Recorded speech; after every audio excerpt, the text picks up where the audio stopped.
Before we talk about sending emails, let's talk about list building a bit. So I assume that you guys don't have as many people on your list as you would like to have. So first we're going to talk about list building technical methods, and then we're going to talk about lead sources. So there are two different sides of generating to building a list. It's mechanically, how do you gather the leads? And secondly, where are the lead sources that you're gathering those leads coming from? And we'll talk about both of those things. So I've been on a campaign lately really preaching mobile lead capture. We were able to reduce our lead cost by more than 70% this year from doing two things. We stopped buying desktop advertising. Not that you should. I'm not suggesting that you should, depending on your industry. Like I'm sure Carl's business is probably still heavily desktop because your guys are sitting in a cubicle doing that, right? So, but for our business in the consumer side, mobile traffic is always way less expensive than desktop traffic. And in most of your industries, no matter where you are, even in Carl's business that's largely B2B, how much of your traffic's still mobile? Do you know?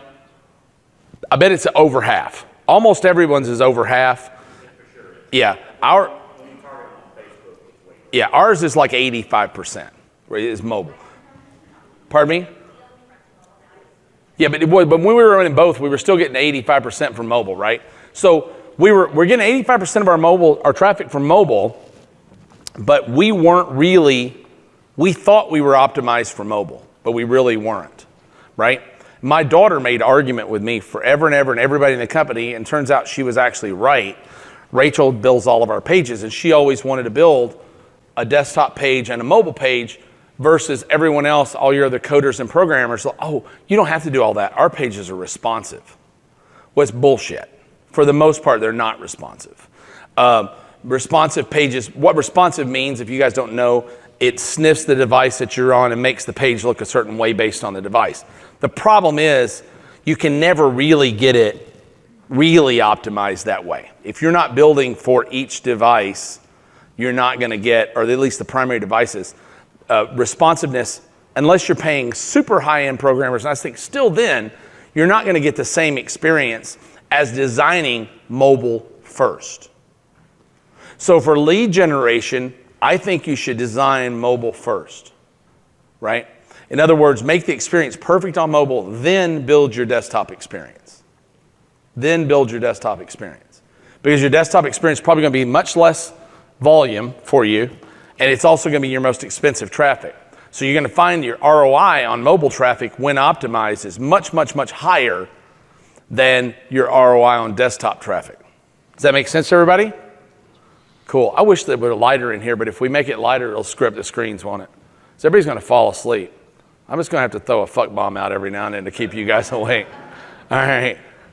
The naked pictures of my mom. Here they come. All right. You don't want, yeah, exactly. All right. So mobile first. So about 6 months ago, I spent a weekend, 3 days. I'm not a coder by any means, and even a designer, but I spent 3 full days building one opt-in form. Took me for freaking ever because I'm slow at this. But my big goal was I wanted to make sure that this form was perfect for mobile, right? Perfect. So, and this is what I came up with. You can actually go to perrybelcher.com/mobile lander and pull this up on your phone right now if you want, which is really a better experience. I hope that works now that it's up there. All right, so this is one of our opt-in pages for a gear testing offer that we're making.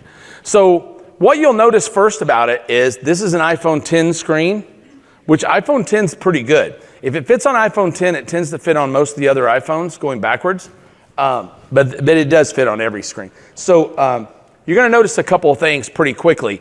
The whole thing fits on the screen, right? Number one, does it work? Good. All right. It's good. I should have asked that first, right?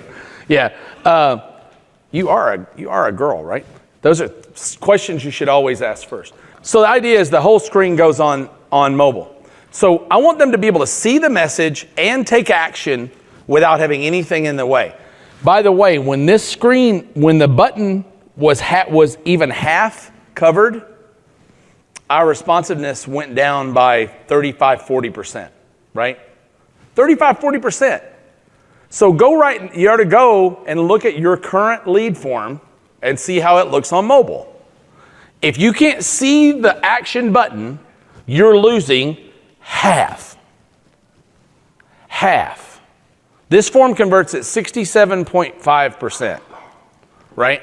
This is the kind of response rate I was getting in 1998. It's crazy. 67.5%. I think we went down a little bit, but when we first came out, we were there. We're still way over 60. So you'll notice there's no form, right? There's only a button. There's a big lesson in that too. So as soon as you hit the button, it pops the second half of the form. And then the third. But notice that no matter where you are in this process, is there a time that everything doesn't fit on the lander, fit on the mobile lander? So we'll break down a little more of the pieces of this. So number one, you definitely want to use a two-step form. In other words, if you're presenting a form at the beginning versus a two-step form, you're getting fewer leads than you should be. And it's a commitment consistency rule. That's why. Because basically you're taking the first step is hitting the button. There's no real commitment to it, right? If you walk up, imagine you walk up to a girl in a bar and you say, "Hi, my name's Perry." The odds are, if she's a poor character, she'll say hi. If she's a poor judge of character, she might say hi. Not, she'll run the other way, which is what commonly happens. But there's not much commitment to, "Hi, my name's Perry. What's your name?" "Oh, Sally," or whatever, right?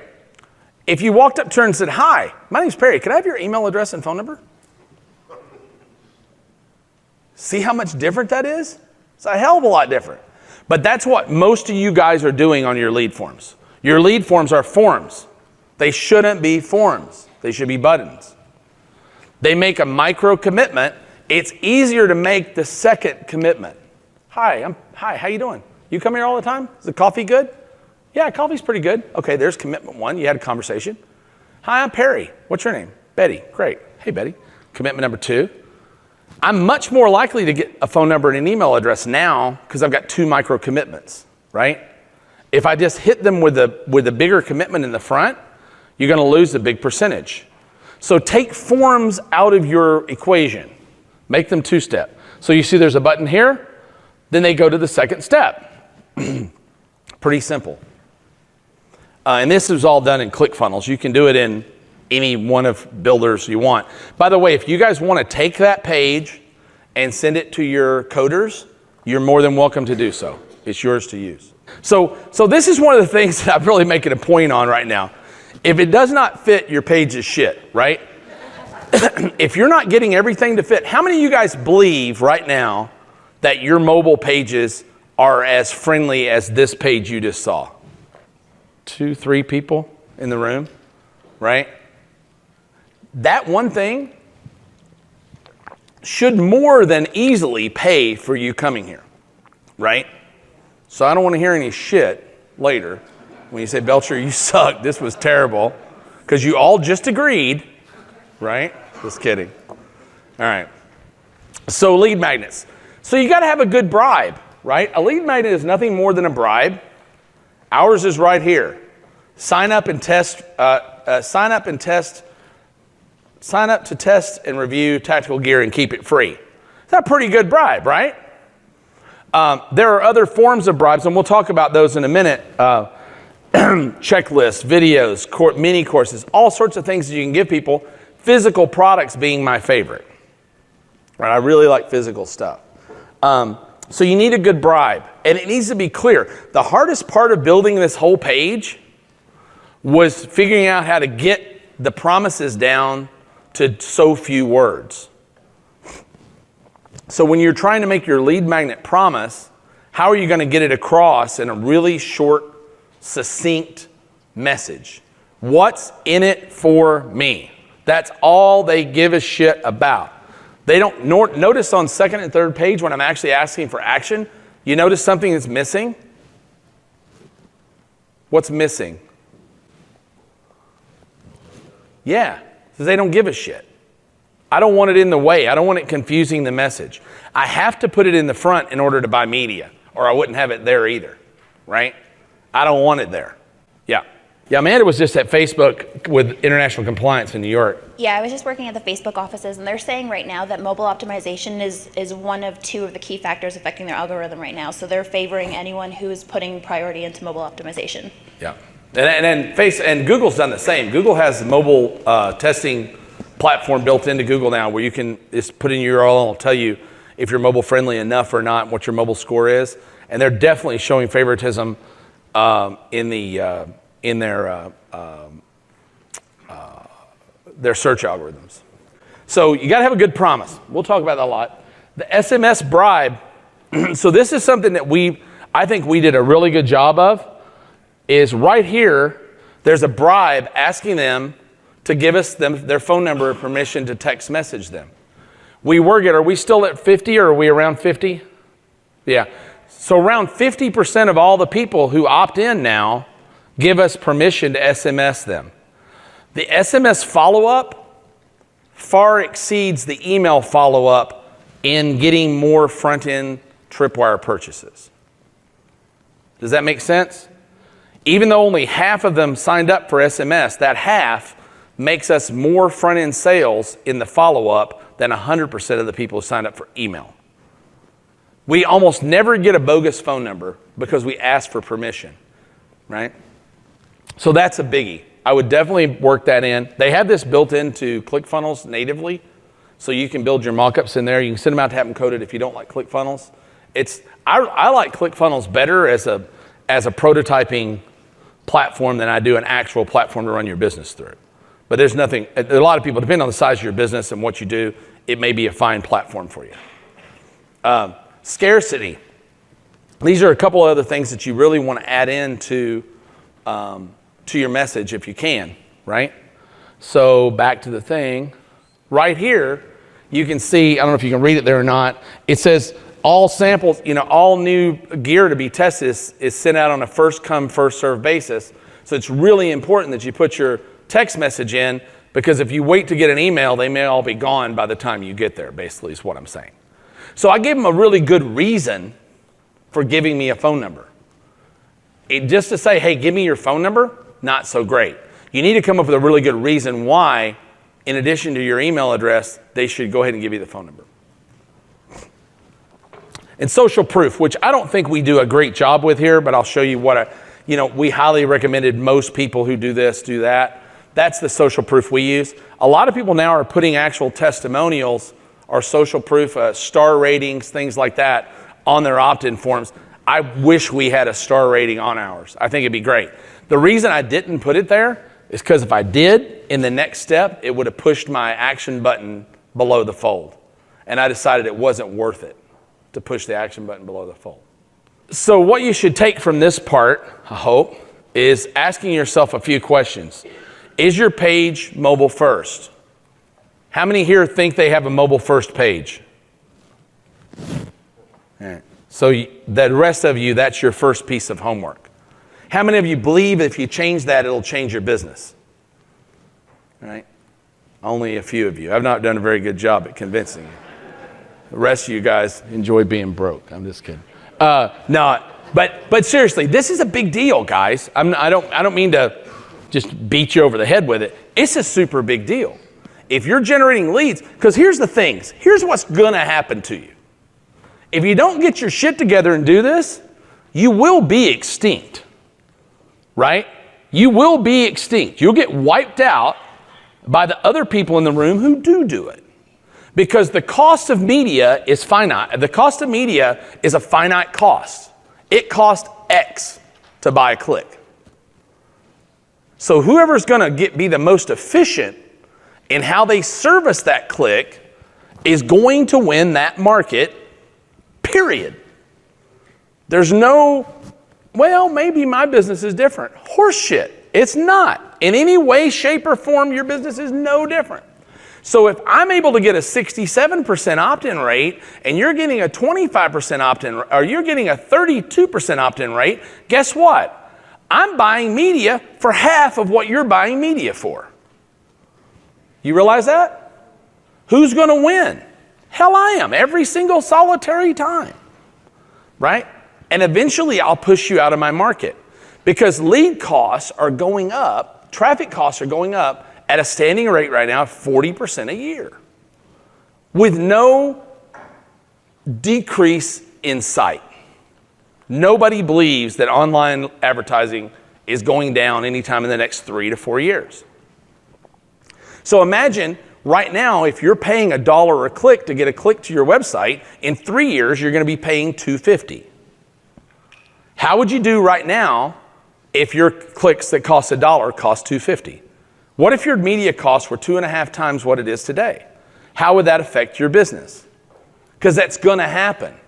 So if you don't get prepared and get efficient for it, the good news is the chumps are going to get weeded out along the way, right? But make sure you're not in that pile.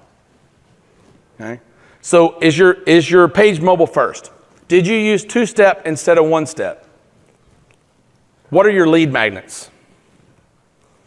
What's your SMS bribe? What's your social proof? And what's your scarcity? Right?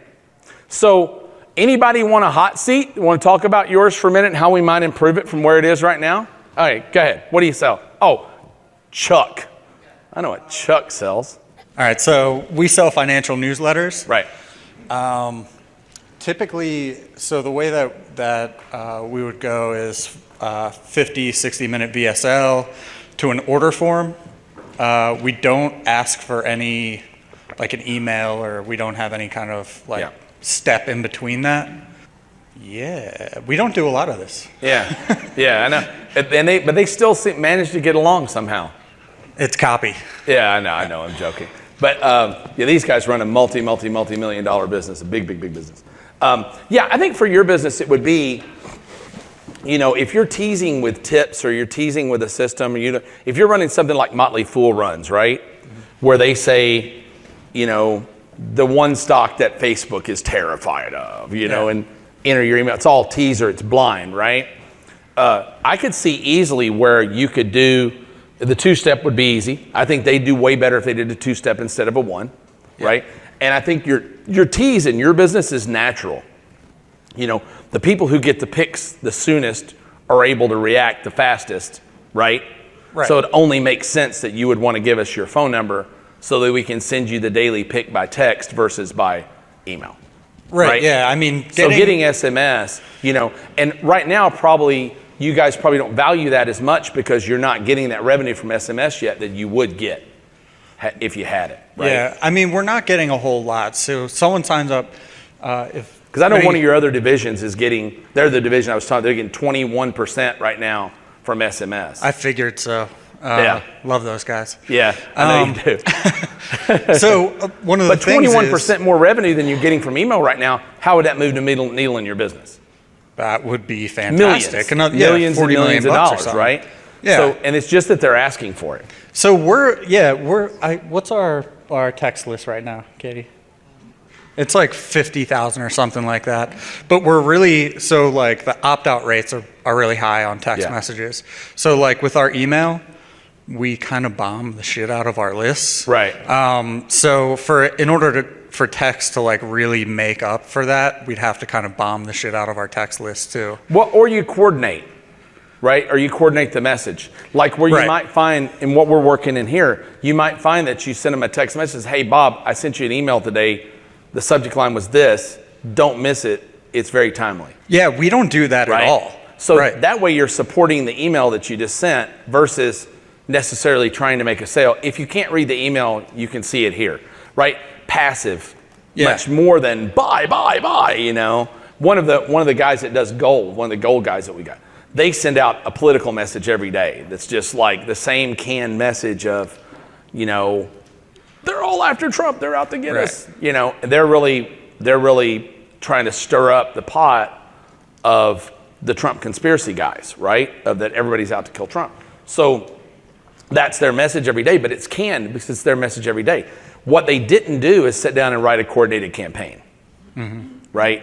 Of what are we gonna send these people in text to tease? What are we going to send them as a follow-up, right? Hey, did you see my email yesterday on, hey, I don't know, hey, this is, and more personal. Hey, this is Chuck. Did you see my email yesterday on so-and-so? You might want to check that out. Stock's going crazy, Yeah. right? That's not a claim. Stock's going crazy, right? I don't know what your legal department would say. No, that's totally legal, but actually. You know what Yeah. I'm saying, right? But I think there are loads of ways to make it work for you guys. It'd be super easy. With that, so we have trouble, I guess, conceptualizing just tracking and revenue attribution. And I mean, you know us, man. And you know Brett, like, it's kind of like, no, sell them now. Who cares? Sell. Yeah. We have to be able to track it back. Yeah. So, I mean, we're looking at different forms of revenue attribution so that I can sort of say that kind of I think you'd be bolsters surprised sales. at what, and it is harder sometimes to track this stuff. Like when we did all the stuff going into the Big Wolf promotion where we got like 400% increase, it's impossible to tell exactly where the result came from, Right. right? But that's where you kind of cross the line between direct response and brand message, because they can't either. You know, it's the biggest fault of Madison Avenue is a direct response guy is show me the tracking. Right. And if I worked for Madison Avenue, I'd say, you want to see the tracking? It's that big fucking building over there that says Procter & Gamble. Yeah, right. It's that big fucking building over there that says Ford. Right. There's the tracking, right? Because they can't track. It's an impossibility for them to attribute back 100%. But they know that it's working. The old joke is 50% of advertising doesn't work. The problem is which 50%. Right. Right? So you can't just stop and say, I don't want to do this because I can't attribute every penny back to it. Yeah. Because it really doesn't matter. So thanks, Chuck. All right. So